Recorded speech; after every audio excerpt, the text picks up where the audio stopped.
बार एक जवान आदमी बुद्ध के पास पहुंचा। उसने बुद्ध से कहा कि आपके पास जो भी ज्ञान हो, जो भी आपकी टीचिंग्स हैं, वो आप मुझे बताइए, लेकिन आसान शब्दों में जो मुझे समझ आ सके। बुद्ध कहते हैं ठीक है, और उस आदमी से पूछते हैं कि क्या तुम्हारे कोई बेटा है? वो आदमी कहता है हाँ है। बुद्ध आगे उससे पूछते हैं क्या तुम्हारे भाई का कोई बेटा है? वो कहता है हाँ है। बुद्ध उससे आगे पूछते हैं कि क्या तुम्हारे पड़ोसी के कोई बेटा है? वो आदमी कहता है हाँ है। बुद्ध उससे पूछते हैं क्या जिन्हें तुम पर्सनली नहीं जानते उन्हें कोई बेटा है? वो कहता है हाँ है। बुद्ध अब उससे सवाल करते हैं कि अगर तुम्हारा बेटा मर जाए तो तुम कितने दुखी हो जाओगे? वो कहता है मैं बहुत दुखी हो जाऊंगा, मेरी तो दुनिया ही बर्बाद हो जाएगी, मैं वो दुख नहीं झेल पाऊंगा, मैं तो ये सोच के भी घबरा रहा हूँ। बुद्ध उससे फिर पूछते हैं अगर तुम्हारे भाई का बेटा मर जाए तो तुम कितने दुखी हो जाओगे? वो कहता है मैं बहुत दुखी हो जाऊंगा, पर उतना नहीं जितना मैं अपने बेटे के मरने पर होता। बुद्ध पूछते हैं अगर तुम्हारे पड़ोसी का बेटा मर जाए तो तुम कितने दुखी होगे? वो कहता है भगवान, मैं दुख महसूस करूंगा उनके लिए, पर उतना नहीं जितना मैं अपने भाई के बेटे के मरने पर करता। बुद्ध पूछते हैं अगर किसी ऐसे आदमी का बेटा मर जाए जिसे तुम पर्सनली नहीं जानते तो तुम कितना दुखी होगे? आदमी कहता है मैं दुख महसूस नहीं करूंगा। बुद्ध फिर उससे कहते हैं कि तुम बताओ तुम्हारे दुख की मात्रा किस चीज़ पर निर्भर कर रही है? थोड़ी देर सोचने के बाद वो आदमी जवाब देता है कि मेरे दुख की मात्रा इस चीज़ पर निर्भर कर रही है कि कौन सी चीज़ मेरी है या कौन सी चीज़ मुझसे है।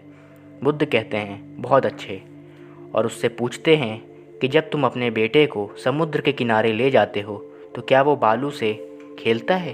क्या वो बालू से घर बनाता है? तो वो आदमी कहता है हाँ वो बनाता है। बुद्ध पूछते हैं कि जब समुद्र की लहरें उसे तोड़ देती हैं तो क्या तुम्हारा बेटा रोता है? वो आदमी कहता है हाँ वो रोता है। बुद्ध कहते हैं क्या तुम भी रोते हो? आदमी कहता है नहीं, मैं तो नहीं रोता। बुद्ध पूछते हैं तुम क्यों नहीं रोते? तो आदमी जवाब में कहता है कि मेरा बेटा रोता है क्योंकि उसे लगता है कि बालू से बना घर परमानेंट है, सुंदर है और उसका है, जिससे वो उससे अटैच्ड हो जाता है, और मैं जानता हूँ कि बालू का घर परमानेंट नहीं है और समुद्र की लहरों से टूट जाएगा, इसलिए मैं नहीं रोता। बुद्ध कहते हैं तुम सही समझे। अगर तो हम सच को वैसे नहीं देखेंगे जैसा वो है, अगर हम सच को नहीं जानेंगे तो हम लगातार इस अनंत दुख के संसार में फंसे रहेंगे। बालू का घर टूटने पर रोने वाले बच्चों और हम में कोई फ़र्क नहीं है, क्योंकि दोनों ही सच को जैसा वो है वैसे स्वीकार नहीं करते और चीज़ों को परमानेंट समझ लेते हैं। इस दुनिया में स्थायी कुछ भी नहीं है, इसलिए बुद्ध हमें समझाते हैं नॉन अटैचमेंट के बारे में। अगर हम खुद को किसी ऐसी चीज़ से या किसी से अटैच करते हैं तो हमें उसके कॉन्सिक्वेंसेस के साथ जीना होगा कि अगर वो चीज़ या वो इंसान हमें छोड़ दे या छोड़ के चला जाए तो दुख के लिए भी हमें तैयार होना होगा। तो खुश रहने का तरीका है कि हम अटैच्ड ना हो किसी चीज़ से। तो दोस्तों, अगर हमें भी खुश रहना है इस जीवन में तो हमें सच को वैसे ही स्वीकार करना होगा जैसा वो है, और समझना होगा कि सच ये है कि इस दुनिया में कुछ भी स्थायी नहीं है, न हमारी चीज़ें, न हम, न हमारे लोग, न हमारे रिश्ते, न ही ये धन दौलत।